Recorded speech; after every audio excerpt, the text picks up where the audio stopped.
I can make interactive stuff for the kids to use on it. And then my whiteboard, I'm not sure if I'm going to leave this desk in here. I might just stand. I'm not sure yet.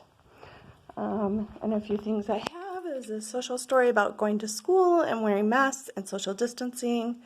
I have my there we go. It's not focusing very well. Keyword flashcards. The last teacher left some alphabet songs. These two cats are part of my social stories that I'm going to use with the kids to talk about things that happen. And one of the cats reacts the right way and the other doesn't. And well, it opens up discussions for expectations. This door, also the last staff, she left all these papers here that I don't need or want. There is a sensory walk outside my door for kids to hop along, push along, and do all this different stuff in my room. I have my emoji up on my door. I can't find emoji with bangs for myself with the hair. So that's the one I'm using. One of my coworkers, these are her students' things. I haven't figured out where I want to put my garbage and my recycling yet. So a lot of these are for her students. She's moving rooms right now. This is stuff that was left for a calm down corner. I have to look at it and probably wash it and stuff. I'll get to that next week. I just want my room for now. I went through and did my calming tools. These are like puzzles and brain things. Like this ball, they have to try and move the balls around and make them pop out into the hole that their color matches. These are sensory things. So with our ASD kids, they need a lot of different sensory stuff. And oops, I paused. I was trying to turn it around. I don't think I can turn my video around on my face. Anyway, they're going to pick things and then they have to stick to them for 3 days at least. And then, well, we have an all done thing and I'll wash them and sanitize them. This is going to be their check-in, check-out, check their schedule area. These are work bins that their work will go into, and one number goes on their work thing, and then they'll come up and they'll match it to figure out which bin they have to take and do the work that's inside of that. And on top of here will be their schedules, so they have to come and check their schedule, see what they do next, and this cork board on the wall is going to help with that. I'm going to use that for some stuff.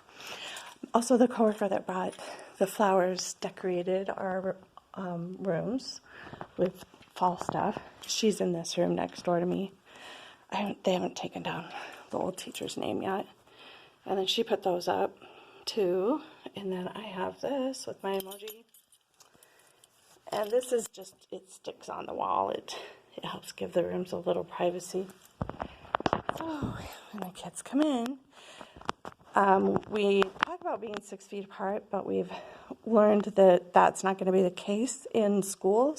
It's going to be an arm's length. They have to be an arm's length away. So like when they're walking in line, they need to be an arm's length away from each other. And I have kindergartners and one second grader. And so I think, I can't turn this quickly, but between that student and that student, they're more than an arm's length, and same here. So I should be okay. So I should be able to get 2, 4, 5, 6 students in here at a time. And then, let me go out here. This is my stuff I gotta take to my car. This room is supposed to become an overflow for me and my students. This is bigger than my classroom. I moved a sensory table out here because we can't really use it. I can't sanitize sand. These are for paras, and these are gonna go. And this table is going to stay. I'm hoping to get another table in here for working with students. This is a bunch of overflow garbage, and that desk has to go too. So this room is next week for me to tackle. I have to wait for the janitors to get this stuff out. We do want to try and keep this printer in here though. So we're thinking about putting that on that desk over there and going from there. So that is it, and there's my room.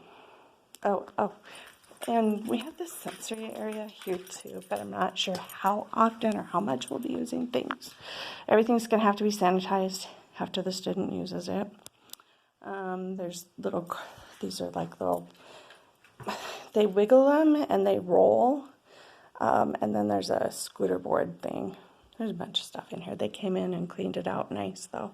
There were some wobble chairs, like this whole wall was full of wobble chairs, so thankfully they've moved a lot of those out.